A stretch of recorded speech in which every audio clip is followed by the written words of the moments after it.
My twin sister was dead. When she died, she was 3 months pregnant. I touched her cold face. Go in peace, sis. I will get justice for you. I put on my sister's clothes and cut my hair into her short, choppy style. Then, I knocked on the door of my sister's so-called husband.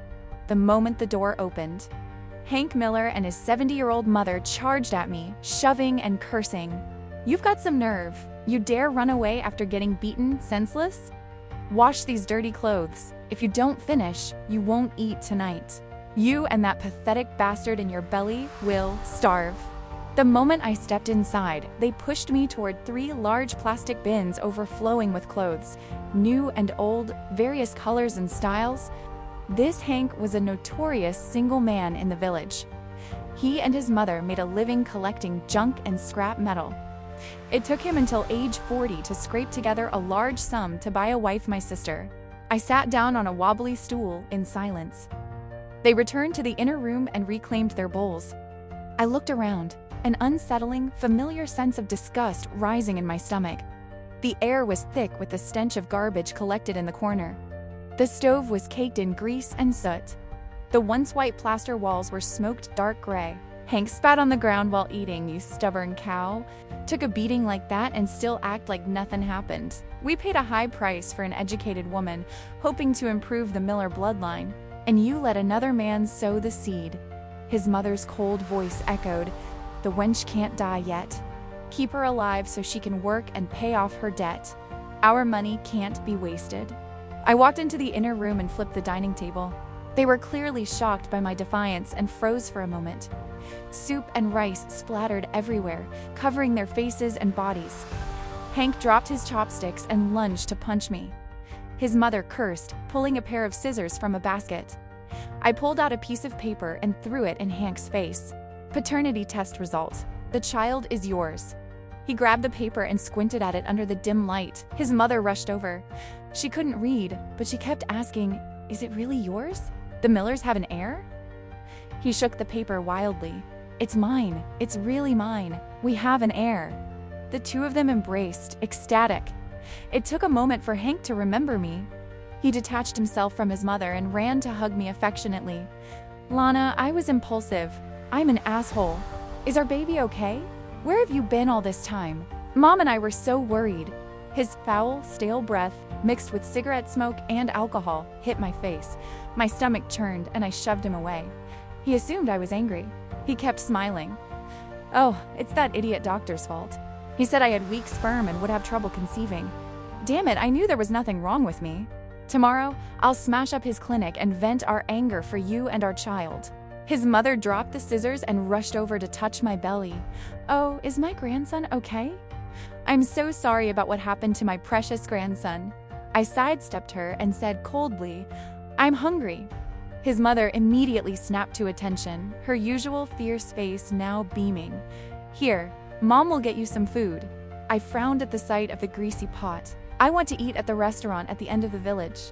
I recounted how, when my sister first arrived, Hank had bought her food from that restaurant, and it tasted good. Afterward, because she wasn't getting pregnant, the mother-son duo had kicked her from the table and only allowed her leftovers at every meal. Seeing the mother's face twist with reluctance over the money, I felt a sense of relief. I patted my stomach and added with a smile, from now on, I have to eat at that restaurant for every meal. Otherwise, at worst, I'll just starve to death along with your Miller heir. Hank's expression darkened for a moment. Then he gritted his teeth, forced a smile, and sent his mother to buy food. No problem. As long as our baby is safe, everything is fine. But I heard them discussing outside, Mom, let's just be patient, let her indulge for a while. Once the baby is born, we can use her to make money back. We won't lose out. I suppressed a tremor, gritting my teeth and clenching my fists. My name is Ava Taylor, and my sister's name was Lana Taylor. We were twins. When I was 5, our birth parents had a son. To ensure he had a better life, my sister and I were given away to 2 different families for $3,000 each. Since then, we'd been separated by thousands of miles. We didn't reconnect until junior high, sharing our lives and studies on an old social media platform. My sister's adoptive family was poor and financially strained, but they treated her well. She was determined to go to a good university to repay them. I wasn't as ambitious. My own adoptive parents had a biological son soon after adopting me. While they weren't intentionally cruel, there was a difference between blood and a stranger. I started living in the school dorms early on. I barely contacted them outside of collecting my monthly allowance. After multiple truancies and fights, the teachers stopped even calling them. My sister noticed my negativity and encouraged me. Let's study hard together and apply to the same college. We'll walk side by side on campus, wear the same clothes, the same haircut, the same face. Everyone will know we're sisters, just like we were never apart. I longed for the scene she described and finally found the motivation to study. We were twins. If she was smart, I could be too. During the summer break after the college entrance exam, my sister's adoptive father was hospitalized, and the family was short on cash. That's when our birth parents came to them, agreeing to give them $5,000, but only if my sister returned home with them. She accepted. I was jealous that she got to go back to our family. She consoled me. See you at college. I'll be your family there. I looked forward to it. The college entrance exam results came out and I was accepted into the school we both applied to. I called her day and night, waiting to celebrate, but she never came online until the new semester began. One day, I logged in as usual and finally saw her message. I learned she had been married off sold by our birth parents soon after returning. She had also comforted me. Live your own life well, study hard, and be serious. I'll be happy too. I was angry and sad, but I listened to her and lived earnestly every day. I shared my dorm, my classes, and every corner of the campus with her, even though she rarely came online anymore. I walked around the room and saw dry bloodstains of various shades scattered across the bed, in the corner of the table, and beside the drawer. It was my sister's. She had been enduring domestic violence. When I rushed to the hotel where we had agreed to meet, I opened the door to find her lying silently on the bed. Her body was cold. 2 pieces of paper were clutched in her hands, resting on her stomach. The paternity test result and a suicide note for me. Ava, I'm sorry. I broke my promise again, but I promise this is the last time. I got the paternity test. It's his child. I'm so happy, not because I can bear his child, but because I can finally take revenge.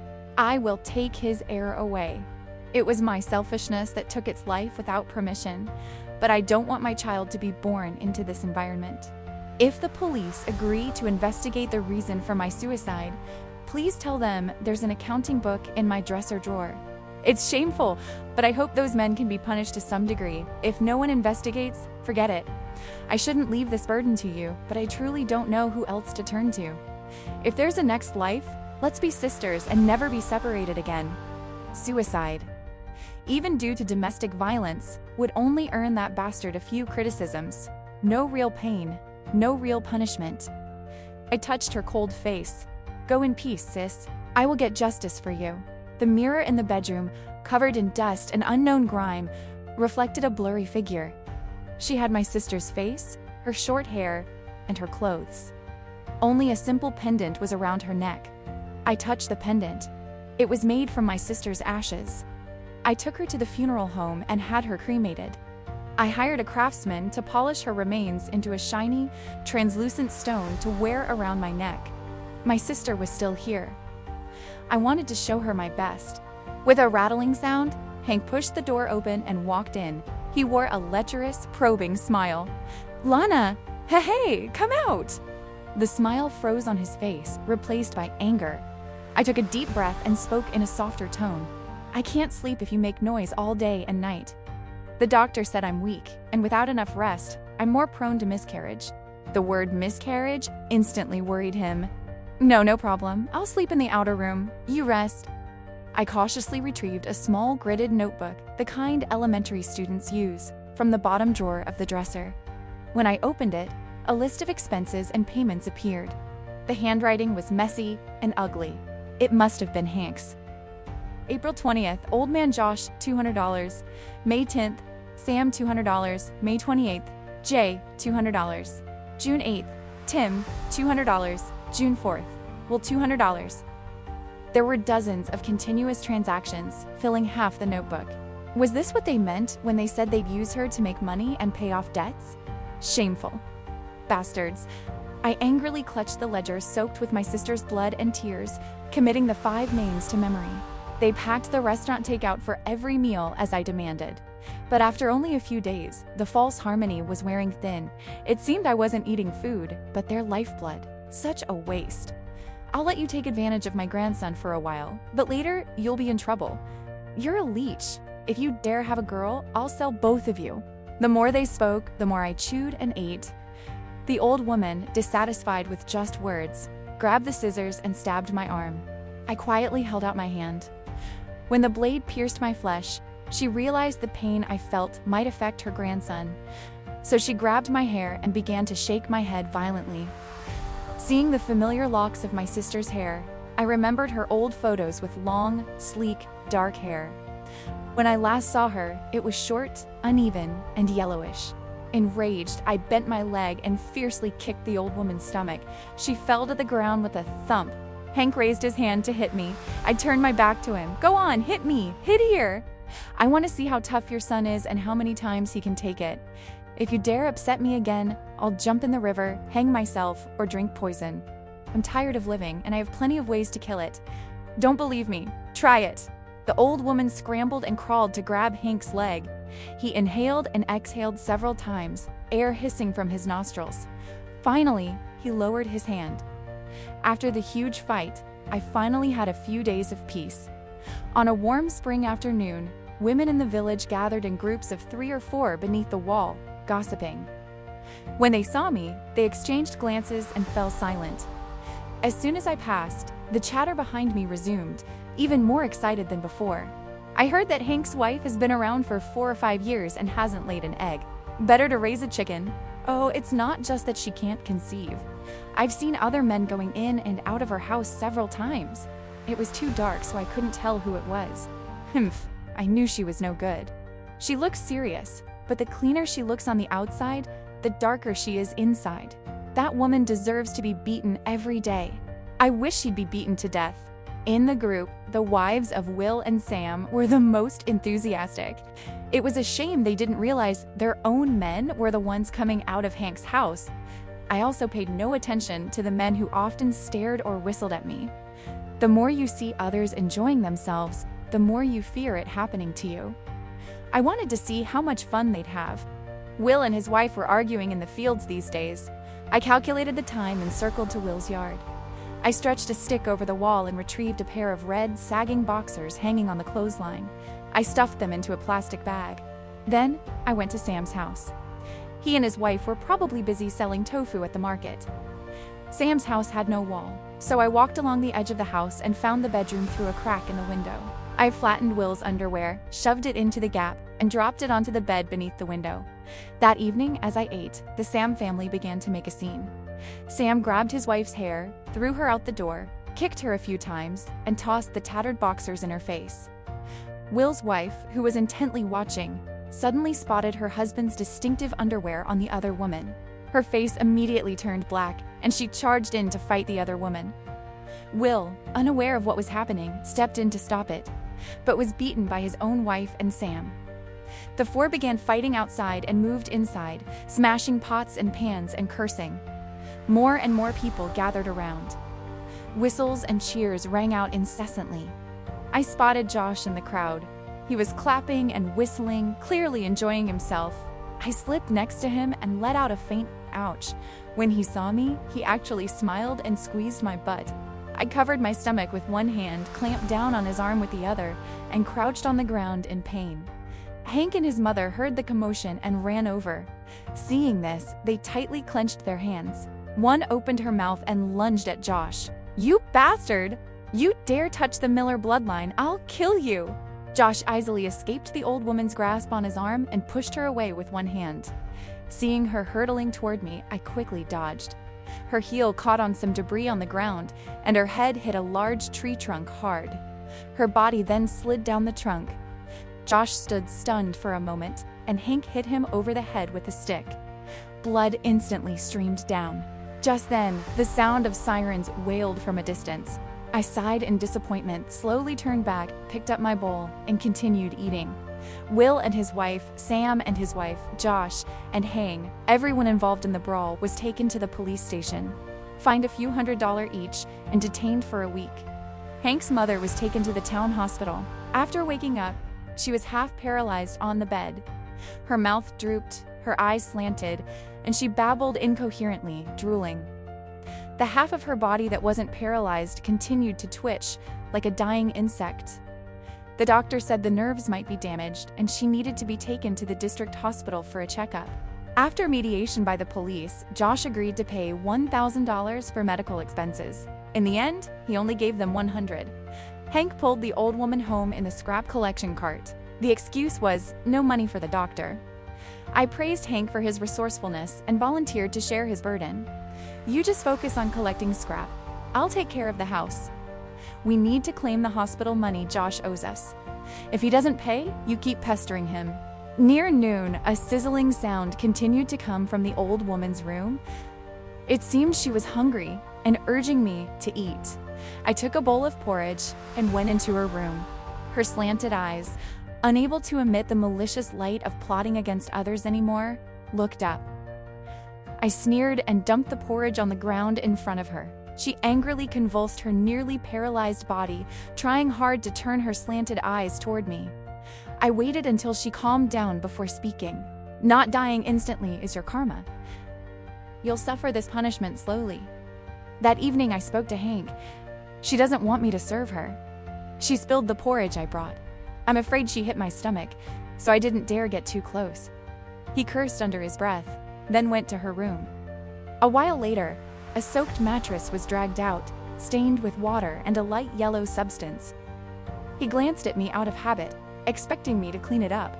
I immediately covered my mouth, bent over, and pretended to have morning sickness. This time, it wasn't fake. I truly vomited. After vomiting, I sat on the ground, clutching my stomach and gasping for breath. He had no choice but to pull the mattress out and throw it away in anger. For half a month, Hank divided his time between collecting scrap, going to Josh's house to pester him for money, drinking with him, feeding his mother, and dealing with all the messes of feces and urine. Life was truly fulfilling and miserable. He gradually lost patience and became increasingly irritable. One night, he crept to Josh's fish pond and poisoned it. He ruined our family's harvest this year, so we need to teach them a lesson. Another night, he was busy stacking cardboard in the yard and didn't notice his mother's prolonged silence. He suddenly stopped, looked toward her room, and walked over. I had a premonition that something was about to happen. I touched the cell phone hidden beneath my mattress and quietly followed. He knelt by the bed, pillowed in hand, and covered his mother's face. Mom, I don't think you'll ever recover. Living is nothing but suffering, and you'll always be a burden to your son and grandson. Go in peace. When your grandson is born, I'll definitely take him to your grave to burn incense and fulfill your last wish. I stood outside the broken window, cell phone in one hand, taking the pendant off my neck with the other. The sounds and struggle gradually subsided. On the day of his mother's funeral, he hired a local chef to prepare a feast outside the doorway. Because he couldn't afford a band, they borrowed the village loudspeaker to play funeral music. Hank held his mother's urn and wept loudly. The guiltier you feel, the more you want to show others. Sure enough, people outside whispered, "Well, Hank may be useless, but he's a filial son." I smirked internally and glanced around. All 5 men were present. I had sent them a message last night. Hank has photos and ledgers of your transactions, and he's hiding them in his mother's urn to save for later. If you don't want him blackmailing and threatening you, living in fear for the rest of your lives, tomorrow is your last chance. I will help you eliminate him. The words were provocative, but they couldn't hide the truth that everyone had something to hide. Because of the previous incident, Sam had divorced his wife. His wife's infidelity was only speculation, but he had actual proof of his own, which he couldn't leverage. Will and his wife had been arguing daily over the incident. If exposed, he would endure his wife's beatings and nagging forever without being able to fight back. The other 3 were unmarried. If word got out that they slept with a married woman, no decent girl would marry them. Just taking the urn could put all their worries aside forever. Why not? I saw their eager eyes and nodded to them. Then, I walked up to Hank and whispered to him, "Your ledger is gone." He was startled and looked at me suspiciously. "If you don't believe me, go see for yourself." He put the urn down and rushed into the bedroom. I followed him and glimpsed several figures moving toward the urn. The moment I entered the bedroom, he grabbed my hair, his eyes fierce. "Did you do this?" I endured the pain in my scalp and said with a wide smile, "They did it, right in the main room." He released me and ran outside in a hurry. The men reached the urn almost simultaneously and realized they weren't the only ones in the know. They also feared the others would claim the evidence, so they immediately began fighting over it. In the scuffle, the urn fell to the ground. A strong gust of wind blew the ashes everywhere. When Hank came out and saw the scene, his eyes instantly turned red, and he charged at them like a mad bull. The men, enraged by Hank's deception, quickly turned on him and the fight escalated. The remaining ashes under the urn's lid were trampled and the ledger was kicked away. They all stopped fighting and started scrambling for the ledger. Hank, driven mad with anger, pulled the knife block near the stove and began hacking wildly at the crowd with the kitchen knife. In an instant, blood splattered everywhere. In the chaos, I picked up the ledger and wiped the dust off it. The people outside, eating and listening to the funeral music, suddenly heard the music stop. After a few clicks, a man's voice rang out, "Mom, I don't think you'll ever recover. Living is nothing but suffering, and you'll always be a burden to your son and grandson. Go in peace. When your grandson is born, I'll definitely take him to your grave to burn incense and fulfill your last wish." Everyone around the tables fell silent and looked at each other. After a few seconds, they finally reacted. It was Hank's voice. They had heard him murder his mother. At that moment, several blood-soaked figures stumbled out of the main room, heading toward the crowd. The crowd erupted. Some overturned tables, some screamed, some backed away, and some ran. It was truly lively. Because the kitchen knife was dull, the injured men were discharged from the hospital with permanent disabilities in less than a month. Sam lost an ear, Will had 2 fingers broken, and Josh lost an arm. Tim had several horrific scars on his eyes and the back of his hand. Jay seemed sadder than the others. It was rumored he was injured in the groin.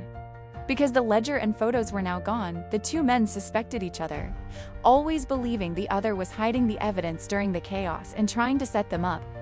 They didn't know that the photos were my fabrication and the ledger had been burned by me. Let them live under this mutual suspicion for the rest of their lives. A person needs to have fear in their heart to be good. Hank had a broken leg and was temporarily detained pending trial. I had set him up and sent the video of him murdering his mother to the police. The police asked me, "Why didn't you stop him?" I rolled up my sleeves and pant legs. The old scars were still gruesome. I had forgotten how I got them, but they were useful now. If I had dared stop him, more people would have died than just his mother.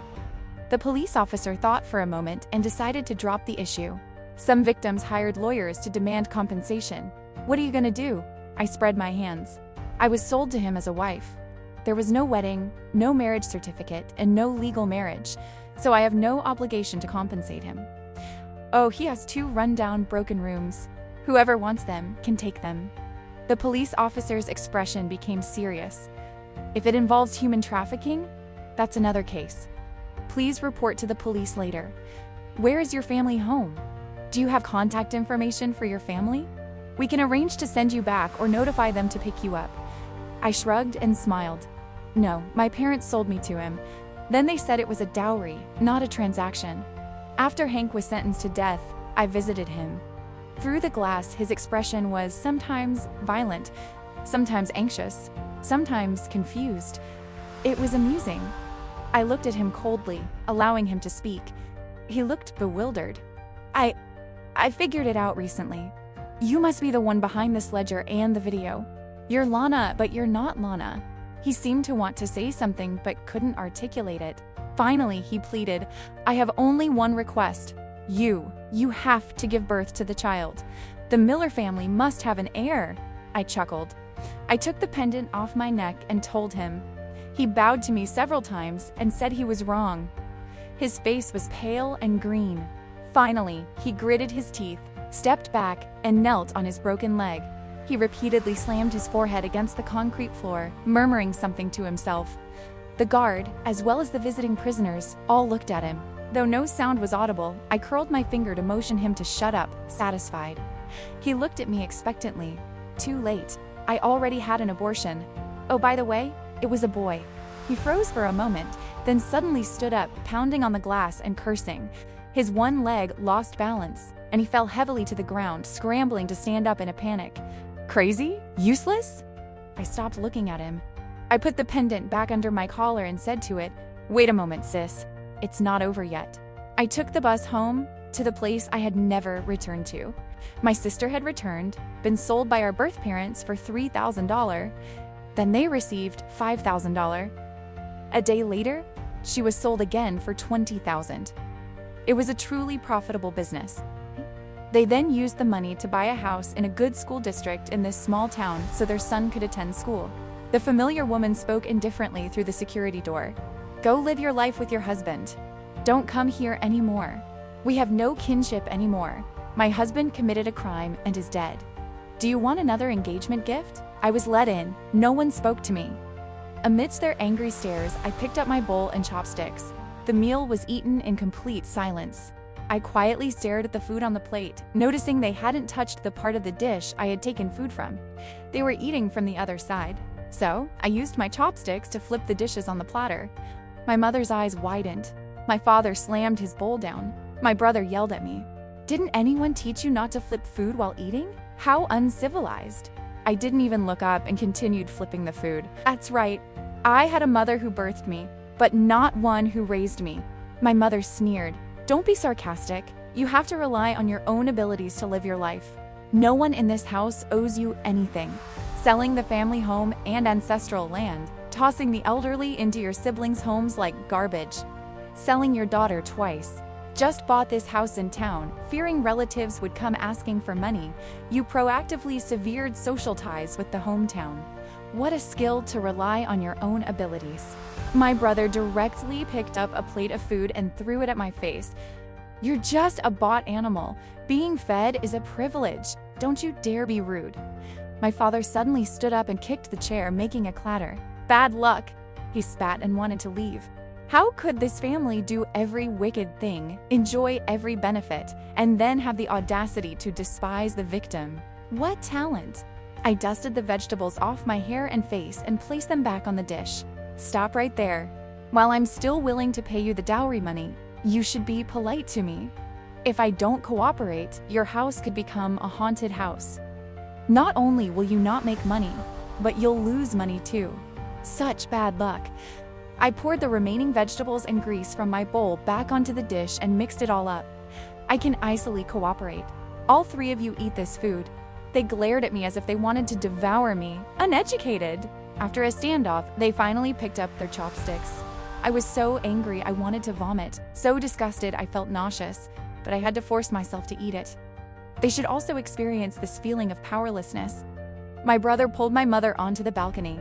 "Mom, I want to buy a new motorcycle. My old one is so clunky, people laugh when I ride it." She patted his back. "You bastard, you're always thinking about the money in your mother's pocket." She winked back into the house. "Money delivered to your door isn't the same as free money.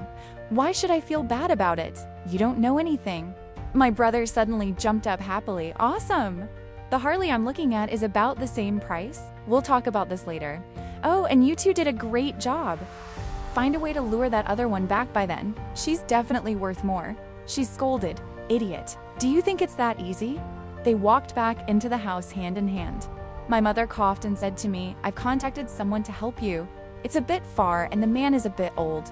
But given your situation, you can't find anyone better. I guess I couldn't fetch a higher price. When are we leaving?" "Someone will pick you up. It's a long drive, probably 4 days." My brother couldn't wait a day and urged my parents to buy the new motorcycle on installment. After all, $15,000 would be in their pocket in just a few days. Free money spent without any burden. After dinner, my brother grabbed his keys and went out. I followed him. He turned back, his face full of impatience. "Why are you following me?" I looked at him defiantly. "Speed racing? I can do that too. I used to be a delinquent and skip school. I was good at racing, skateboarding, and marbles." He rolled his eyes and ignored me. A group of boys and girls were waiting for him at the door. He was clearly the leader of the group.